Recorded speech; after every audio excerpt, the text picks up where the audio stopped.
बिस्मिल्लाहिर्रहमानिर्रहीम। अस्सलाम वालेकुम। मैं हूं आलिया ख़ान और आप देख रहे हैं मेरा YouTube channel Alia Khan home skills. आज की वीडियो में मैं आपके साथ बहुत सारी बातें शेयर करूंगी। आपको मोमोज़ बनाना भी बताऊंगी। मोमोज़ तो आपने बहुत सारे खाए होंगे, लेकिन ये जो मोमोज़ बन रहे हैं ये घर की ही चीज़ों से बनेंगे और घर के आटे से ही बनेंगे, क्योंकि जो मार्केट में जो मोमोज़ मिलते हैं वो मैदे के मोमोज़ होते हैं और जो मैं बनाऊंगी ये आटे से बनेंगे। और घर में आपके अगर चिकन मौजूद है, अगर चिकन नहीं है तो आपके पास बीफ है या मटन है, जिस चीज़ का भी कीमा है उसकी आप फिलिंग तैयार कर लें। फिलिंग आप अपनी मर्ज़ी से, आप उसमें कुछ भी डाल सकते हैं, सोया सॉस, चिली सॉस, कुटी हुई मिर्चें, काली मिर्चें, लहसुन वगैरह डाल के आप उसकी फिलिंग तैयार कर सकते हैं। और फिर किस तरह से मोमोज़ मैं बना रही हूँ, फिर इसको स्टीम दूँगी, या आप वीडियो में आप देखते रहिएगा। इसके साथ साथ मैं आपके साथ बहुत सारी बातें भी शेयर करूँगी।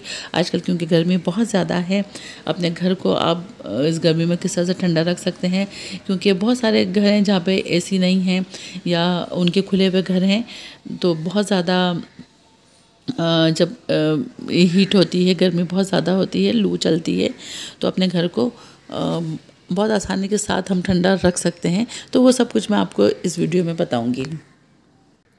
सबसे पहले तो ये करें कि आपके जो भी दरवाज़े खिड़कियां हैं दोपहर के टाइम उसे बंद रखें।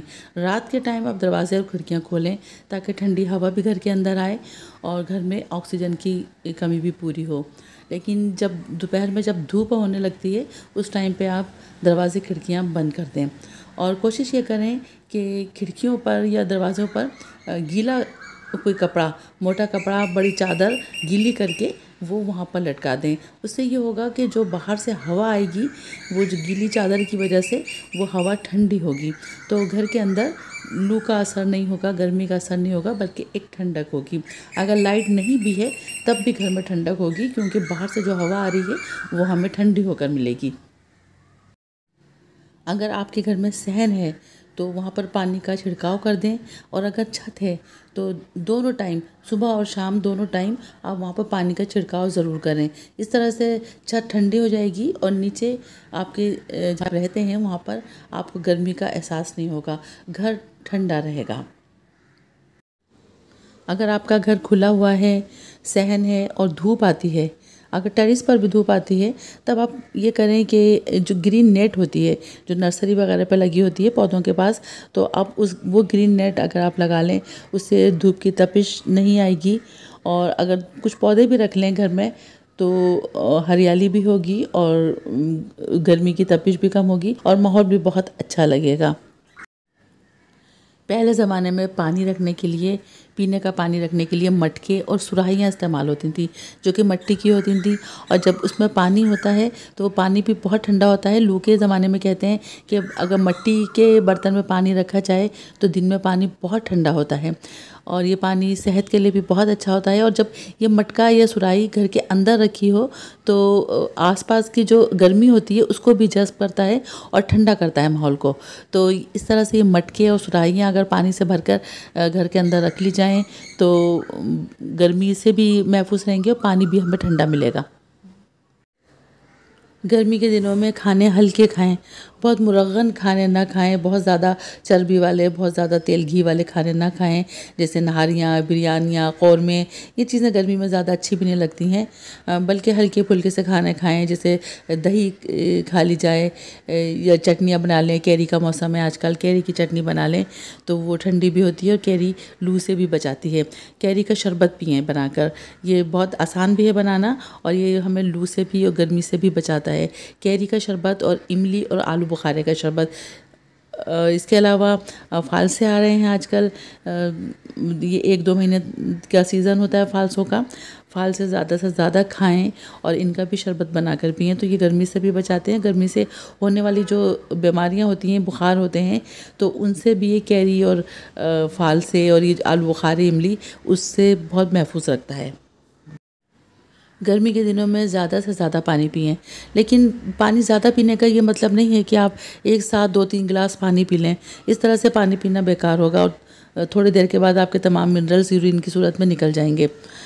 पानी आप थोड़े थोड़े वक्फे के साथ पिएं, यानी अगर आपने 1 गिलास पानी लिया है तो आप थोड़ी थोड़ी देर के बाद इसे पिएं और तकरीबन 10 मिनट में आप ये 1 गिलास खाली करें। और फिर इसी तरह से आप पानी के अंदर अगर ORS मिला लें तो जो हमारे इलेक्ट्रोलाइट्स कम हो जाते हैं, पसीने वगैरह के साथ जो तमाम मिनरल्स निकल जाते हैं, तो वो भी उसकी कमी भी पूरी होगी। लेकिन अगर जिनको BP हाई है तो वो पहले डॉक्टर से मशवरा करके फिर ORS का इस्तेमाल करें।